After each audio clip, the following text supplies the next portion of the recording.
Well, Brian, you're gonna have to help me. You're gonna have. I've tried to be good.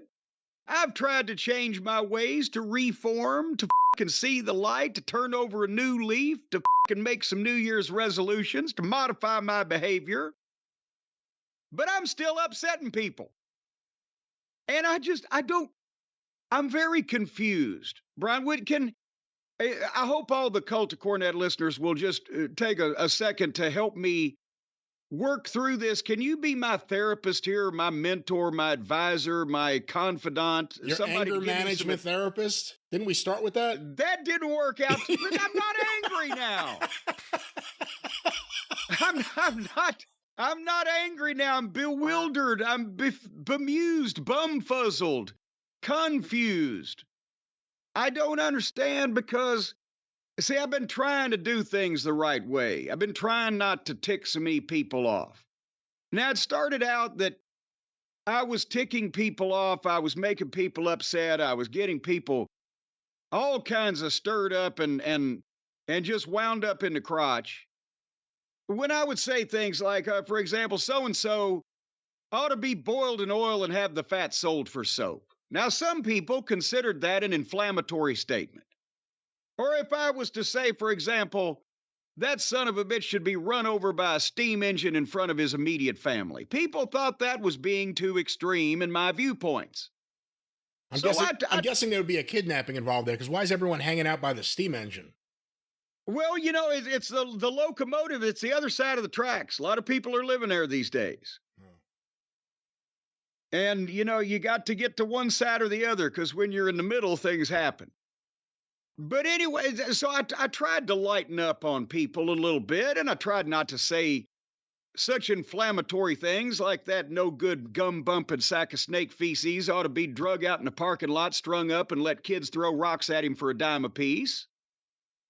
And then these people started getting upset over our artwork, over the thumbnails, the innocent cartoonland thumbnails of the official Jim Cornette YouTube channel that have captivated the hearts of so many of the nation's children. They love the cartoon. Children, adults, big and small, or old and young, or old and new, or whatever that is, children of all ages. They love the art, but some people, oh, goddamn, look at that picture. That proves he's a horrible son of a bitch. Oh, my God. That fucking Cornette deserves to be run off the goddamn planet. We ought to fucking shove a hand grenade up his ass, pull the pin, and wherever his spleen lands, they get a prize. So we tried to even go further, Brian, and I gave somebody a compliment. And this is what I don't understand. I'm hoping you can walk me through this, because I gave someone a compliment about their work in the wrestling business. Not just a compliment, but a compliment about wrestling, which is even rarer coming from me. And that person responded by saying, "Thank you for that compliment, Jim Cornette. I appreciate it. I appreciate it." And we both trended for 3 days with people saying, "Oh my God, you're a no good piece of shit for thanking that no good piece of shit," to the person that I complimented. I thought Adam Pearce was a piece of shit, but you're a bigger piece of shit because this happened after that. You should have known better. Are you going to wear a red coat? I'm just trying to, and here's the problem. The reason why that they are mad at this person for thanking me, for complimenting them, is because they say that I'm a misogynist and a racist, or a racist and a misogynist. I'm not sure which order they're putting it in. And the person that they're screaming at that is a horrible person because I complimented them is a black woman. So she doesn't have a voice in this. It's what I say. You're a racist. Because I know. I'm white. Have we got caught in some kind of centrifugal situation here where we're spinning in a circle and I came up behind the goddamn issue and fucking lapped it. Because how? I don't understand this. It doesn't go together. If I am complimenting a black woman for her work in wrestling, then why are the alleged wrestling fans saying horrible, disgusting things to her and calling her names because she thanked me for the compliment, and I'm the misogynist and the racist? Wouldn't it be them for saying the horrible things about the person who is of a race and a gender? Or I don't understand. Help me. I can help you because the problem is a pretty small problem, because I think we've started to see more and more the ninny audience is getting smaller. The audience that actually listens is getting bigger, not just in terms of the actual listenership, but the listeners willing to speak out and say, we've seen enough of this now. I am a black man and I listen every week. He's not a racist in any way. I've had real racism in my life. We've had emails. We've seen tweets saying that. And then it's the same people. It's the same little white guy on Twitter saying, Cornette's a racist. He said horrible things, which, I didn't have a problem with any of this until he started hating my wrestlers, but he's horrible. He's horrible. And then someone will say, oh yeah, I remember when he said they should put the belt on Shelton Benjamin. It doesn't matter. It doesn't matter. It's a frantic, lunatic audience. And they're the ones who look bad because they're the ones saying, how many comments did we see? This poor Samantha Irwin. Samantha Irvin, not Irwin. I thought she's married to the crocodile hunter, right? That's right, Steve Irwin, our shyster. But Samantha Irvin, a fan, said something from the video we saw after the fact of her. She seems to be someone who's a genuine wrestling fan and probably was appreciative of your comments. And then the people criticizing her for having the audacity to say thank you to you are saying worse things about her than you have ever said about anybody.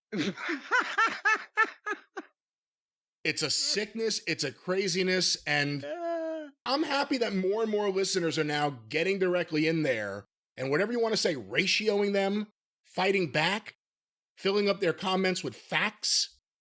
Because seriously, fuck this. Enough of the people that sat there eating their fucking boogers, trying to dictate to everyone else how we should think, how we should live, how we should be. I'm sorry you're overly sensitive about everything, even shit that has nothing to do with you, but go fuck yourself. Here's some advice. Get off the computer, get a fucking job, and get your dick sucked. Is that advice for me? Because I'm on the computer. I don't have a job. Jim, get off the computer. Well, 2 out of 3 ain't bad. No, that's advice for the listeners. Not the listeners, but the ninnies out there. The ninnies. Enough the ninnies, of you. the nattering Enough nabobs of negativity. Go to the Observer board. Get off Twitter. Get the fuck out of here. Well, we said... You're losing. When we talked about the Pierce controversy, or the Adam Pierce fashion controversy, there's words that'll never be put together again. It's not even a sizable amount of people. It's a sizable amount of Twitter accounts. It's a small amount of people with 74 accounts that for some reason they feel the need to have some kind of presence in the world. You can tell whether they've got 6 followers and they follow 4,000 people, or the picture of the Japanese anime, or some Joshi or fucking AEW personality figures highly into their goddamn username to begin with. And they're the ones that just lose their fucking minds over everything and say this shit to people that they have never met, don't know anything about.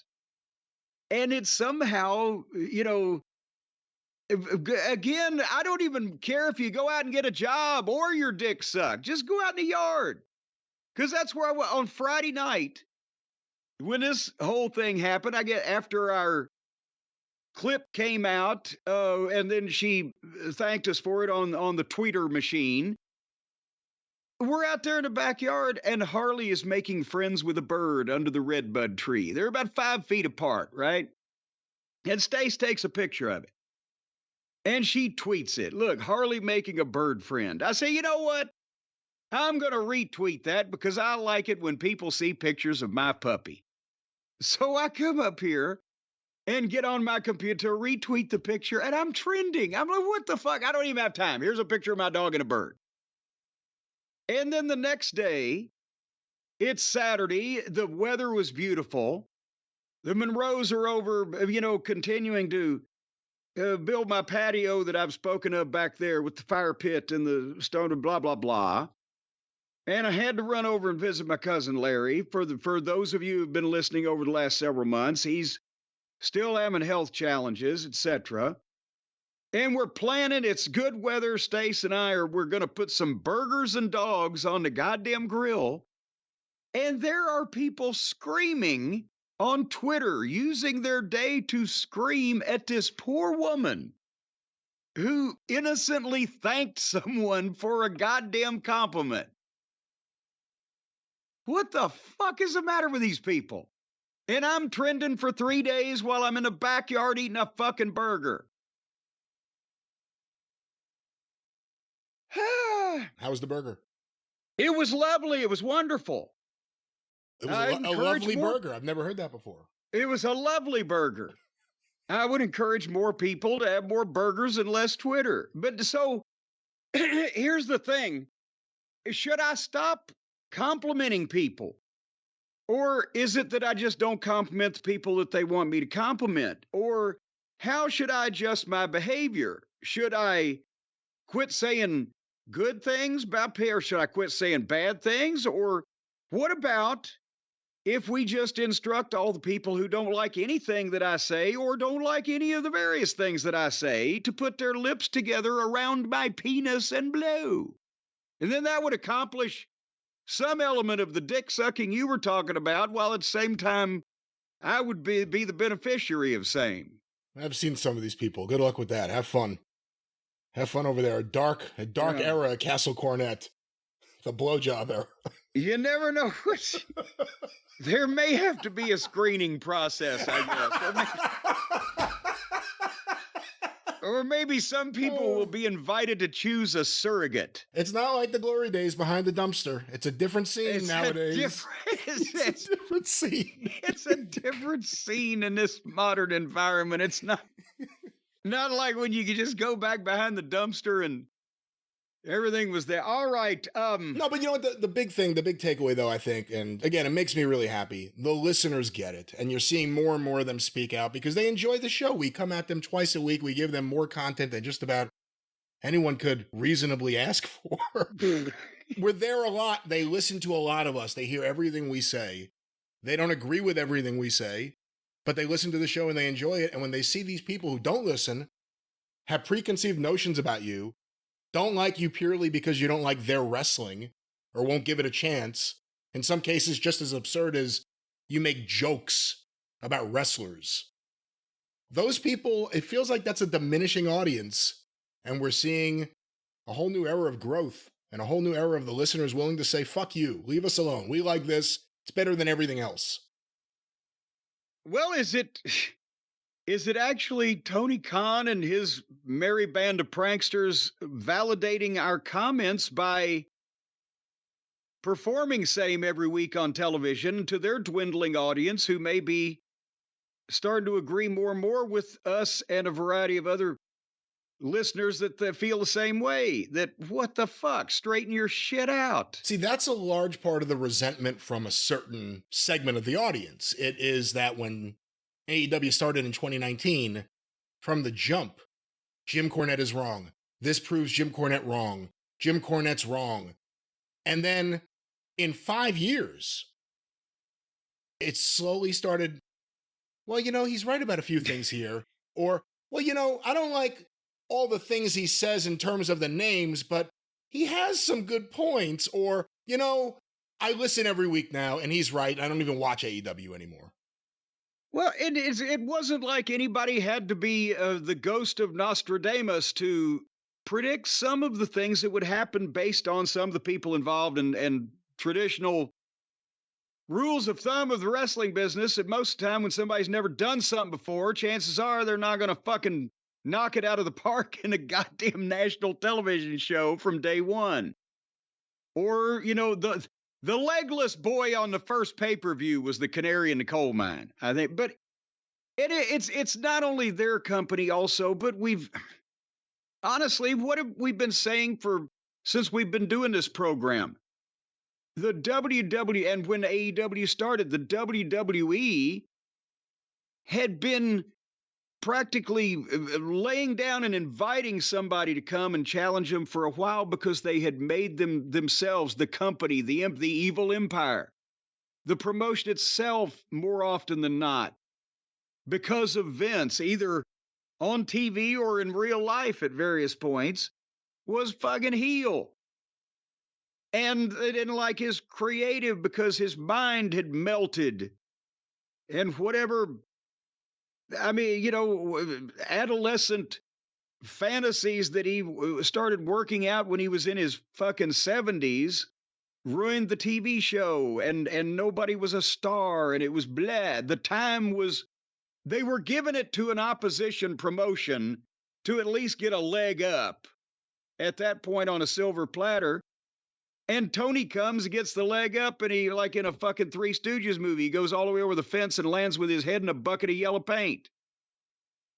And now the WWE, you can see the visual. I can. I kind of want to. I kind of wish Tony would be willing to do some silent film or something. Alley-oop. And now the WWE is the goddamn new era with a babyface legend, Triple H, in charge of creative, and a goddamn multi-billion-dollar conglomerate behind it. And they're going around the world. They're international yacht brokers from Toulon, France, and the opposition has been reduced to a local yokel at the goddamn Jacksonville Kmart. And that's, and we say if WWE wasn't a heel and Vince wasn't pissing so many of the fucking fans off, then that would be better for their business, which it has turned out to have been. And we said if Tony would put some people who actually knew what the fuck they were doing in charge of booking and picking talent instead of the All Friends Network, then that would help them. And that's come to pass. So, but those weren't hard things to figure out. It's just that nobody was willing to come out and tell the fucking truth. Because everybody wanted to take the billionaires' fucking money. God damn it. And now we're sitting here hoping there'll be a third well-financed national promotion somehow. Yeah, when I'm 80 fucking 4, they'll get another chance at this.